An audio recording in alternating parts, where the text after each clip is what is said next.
that Gust front. See my drag mark?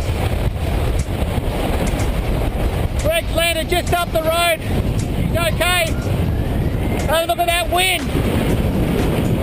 Shocking.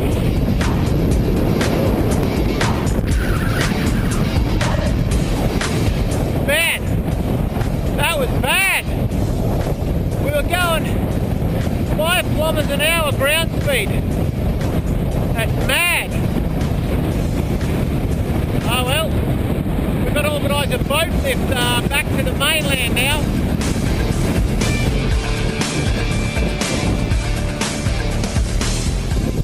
My wing has just been stuffed in there like you wouldn't believe, with half the beach in it.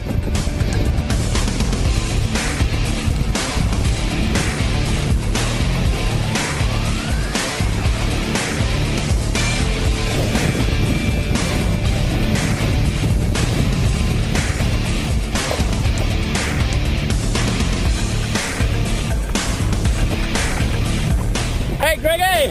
Thanks, Brett. Oh, what a wild ride, dude. What a wild ride. Mate, that was unbelievable. We did.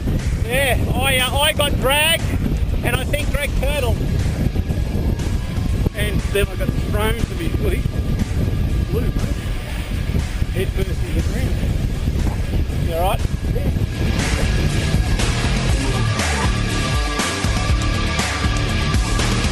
Carrying the motors and the wings soon became very tiring, so we decided to leave the motors and start with the wings.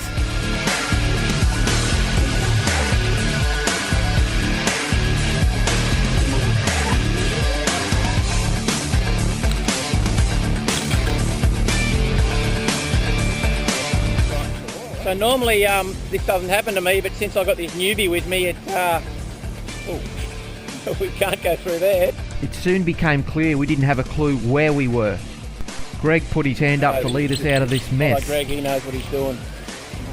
At this stage we thought it might be wise to call our wives and tell them what had happened. So all good, we're landed. So we're just trekking all our gear back to, I don't even know where back to. We backtracked to retrieve our motors. Both Greg and I fly Corsairs, and it was about now that we were wishing we flew top 80s.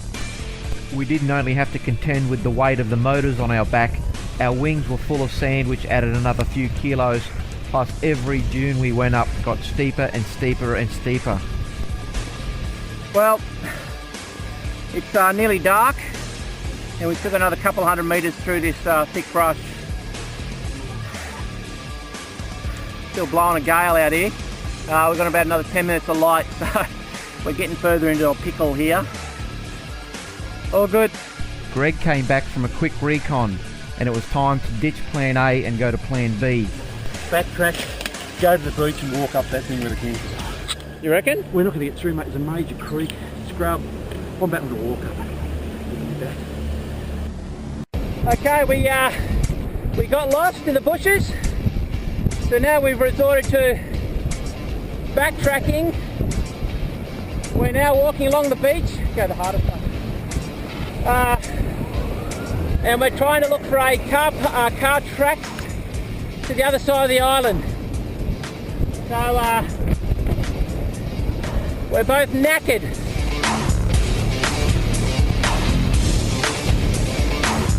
There you go, mate. Just terrific, isn't it? So what do you reckon? I love the Gold Coast. No, it was great. I can't see anything with that light in me either. We continued on into the darkness until we finally reached a group of campers on the western side of the island. They couldn't quite believe what they were seeing. Oh mate, I reckon So good, too good. I don't know how you do it, these life-death experiences, but I certainly would. You can have it, at least you guys are alive, so well done boys. The ranger on the island called us a water taxi, and 30 minutes later we were loading our gear up onto the boat, ready for the 20-minute trip back to the mainland.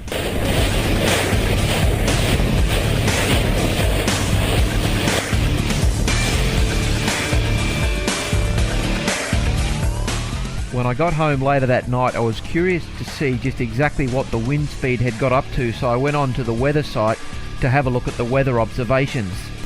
We launched just before 2 PM with a nice 17 km/h sea breeze blowing, There was very little variation between the high and low wind gusts.